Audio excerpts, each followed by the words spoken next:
Alright, now we get into Phase 4 casting. First up is Captain Comet. For Captain Comet specifically, I think a very good actor for the role would be Alexander Ludwig. He has sort of that picturesque look to him that could possibly stand out in a crowd in the 1950s. Then for his parents, Jerry and Melanie Blake, they would be played by Steve Carell and Naomi Watts. I think they would be integrated well into that time. Then for Emery Zacro, I think a great actor for the role would be Peter Capaldi. Insane Scientist could work very well for him because, Then finally for the main villain with the Deathlock, here is where I'm putting Jeffrey Combs. He's pretty great and intimidating, but I don't think he would have to do a lot more action-y work, I guess. Next up is Adam, and I always thought that Joseph Gordon-Levitt would be a perfect Ray Palmer. He could offer that dorky energy with the character if need be, but also be more serious the rest of the time. Then I would have Lily Collins for Jean Loring, who isn't batshit insane at this time, and Professor Alpheus J. Hyatt, who is Adam's mentor, would be played by Tom Hanks. Just sort of that overly kind mentor that would be a nice change of pace. Then finally, for the villain, I have Neil Patrick Harris for Kronos. Mainly because I think he can do both extremes very well, with being the overly goofy petty thief that would be something out of the Silver Age, to the darker, more villainous portrayal later on in the movie. He has played very goofy characters like Barney Stinson, but also creepier characters like Desi Collins in Gone Girl. Then we have Batman 3. For Mr. Freeze, there are plenty of very good actors for the role, but I think a great one would be Christoph Waltz. The man is great at playing villains, and I think Mr. Freeze would fit for him as the more tragic villain he would be known for rather than let's kick some ice. And then for Man-Bat, or at least the Kirk Langstrom side of him, would be played by Paul McGann. I would get a stunt actor for him for the more actiony scenes with the Man-Bat prosthetics, since at this point, McGann would be in his mid-60s, even though casting has become very, very unrealistic at this point, especially later. But if there is still a touch of realism, getting a stunt actor would be better. Then there would be Nora Freeze, and I think a model or a small character actress could do the part well. Now we have Animal Man, and specifically this everyman version of the character would most definitely be Aaron Paul. I think he's very good at playing the regular guy getting embroiled in situations bigger than him. El Camino, the Breaking Bad sequel movie, just further proves this. For his wife Ellen, Jane Levy would be a very good choice. Then for his children, I suggest any kid actor, but the ones I specifically chose were Cade Woodward and Violet McGraw. Then for a couple of the villains, I have Anansi, played by Phil Lamar, Beowulf, played by Tomo Pennicott, and Blood Rage, played by Alfred Enoch. Now we have Wonder Woman 3. Now, only 2 actresses for this one, and the first one being for Cersei, and I can't imagine anyone more perfect than Charlize Theron. I honestly don't think I need to explain myself for that one. Then for Donna Troy, I think a good actress would be Thomasin McKenzie. She was most famously in Jojo Rabbit, and now the M. Night Shyamalan film Old, and I think she would give off that stronger, more Amazonian energy needed while also having that vulnerability for this film with realizing what she is and what Cersei has done to her and that sort of thing. Next up is Superman 2, and the only person I have to cast is Mixie. And I'm going to go with a bit of a controversial choice here with Doug Jones. Now, I am aware of the comic book look and that sort of thing, but I did want to offer something different. I wanted to go with someone otherworldly looking who is very much Jones even without all the makeup. But go the complete opposite.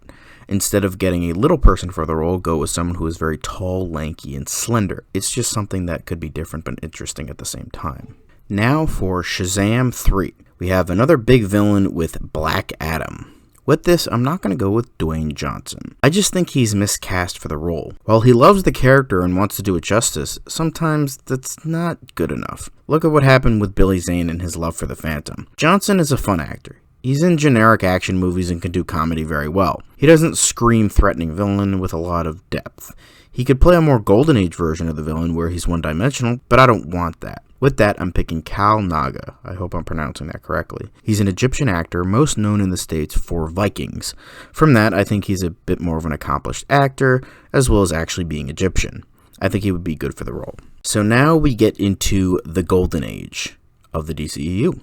First is the Justice Society, which will be Dr. Fate, played by Kevin McKidd, Hourman, played by Paul Wesley, the Spectre, played by David Morrissey, Hawkman, once again played by Sam Claflin, Sandman, played by David Tennant, Dr. Midnight, played by Daniel Gillies, Starman, played by Alex O'Loughlin, Mr. Terrific, played by Matthew Lewis, Wildcat, played by Tom Hopper, Black Canary, played by Rebecca Ferguson, Hawkgirl, played by Ana de Armas once again, Johnny Thunder, played by MJ Anthony, and Star Spangled Kid, played by Drew Roy. Then the rest of the heroes would be Airwave, played by Luke Mitchell, Amazing Man, played by Derek Luke, Blue Beetle, played by David Henry, the Dan Garrett version specifically, Crimson Avenger, played by Jack Houston, Sargon the Sorcerer, played by Simon Baker, Crime Smasher, played by Taylor Kitsch, Tarantula, played by Sterling Knight, The Vigilante, played by Ethan Peck, Quicksilver, played by Hugh Dancy, Captain X, played by Stephen R. McQueen, Guardian, played by David Wenham, Johnny Quick, played by Rick Cosnett, Liberty Bell, played by Amanda Brigetti, Midnight, played by Lee Pace, Shining Knight, played by Michael Huseman, Mr. America, played by Luke Benward, Congo Bill, played by Aidan Turner, Hop Harrigan, played by Tom Holland, Masterman, played by Jerry Trainer, Merlin the Magician, played by Christopher Abbott, and Captain Triumph, played by Jared Padalecki. Next up is Doom Patrol, the first being Dr. Niles Calder, who will be played by Kelsey Grammer. He was considered or in the running for the role before Timothy Dalton was cast, and I think he would do a very good job. He isn't totally against comic book movies either, since he was Beast. Next is Elastigirl, and I think someone to portray that older film actress role very well, but still having her own style and fit into the modern mold would be Rosamund Pike. Then next up is a bit unconventional with Robot Man, and my choice is Freddie Prinze Jr. Very strange, but I think he could nail it well. Then we have Negative Man, and he will be played by James Ransone. Kind of an underrated actor in my eyes, and I think he could do a good job. Next is Fast Forward, and he would be played by KJ Apa. A lot of people wanted him to play Wally West, but since he's too old for my version, I stuck him here. He's not exactly the best actor, but I think he could pull off the role fine. Then for Fever, I have Tiffany Espenson. She has done a couple Disney roles, with her biggest role being Cindy Moon in the MCU Spider-Man movies.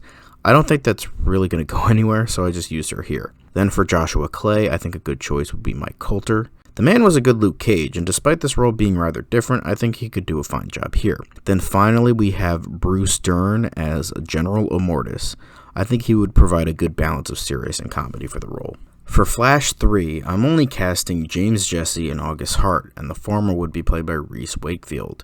He's funny and sadistic, so I think that would work for the character presented here. Then the latter would be played by Ross Lynch. I think he could play the good version of Hart very well, but if he ever becomes Godspeed later on, I think he could play that off rather well. Getting into the villains of Martian Manhunter 3, the first is Brett, who I would want to be played by Ralph Fiennes. Pretty obvious for that one since he plays great villains. Then for the rest of the HyperClan, I have Immortal, who would be played by Michael B. Jordan, Fluxus, played by Dave Bautista, and Primate, played by Abigail Spencer. Rio Ferdinand will be played by Rosario Dawson, and Libra would be played by Ben Whishaw. Now we reach Frankenstein and the Creature Commandos. So the cast of this show would mainly be people that Mike Flanagan has worked with before and actors he likes to use. Frankenstein would be played by Henry Thomas, Bride of Frankenstein would be played by Kate Siegel, Dr. Medua would be played by Carla Gugino, the Bogman would be played by Derek Mears, Vincent Velcoro would be played by Oliver Jackson Cohen, Warren Griffith would be played by Ewan McGregor, and Callus would be played by Javier Botet. So now we have Aquaman 3, and here Garth would be played by Timothée Chalamet. Pretty accomplished actor, and I think he would fit the best here. Then The Thirst would be played by Rami Malek, another very talented actor who I think could do villain roles rather well if the previews for No Time to Die is anything to go by.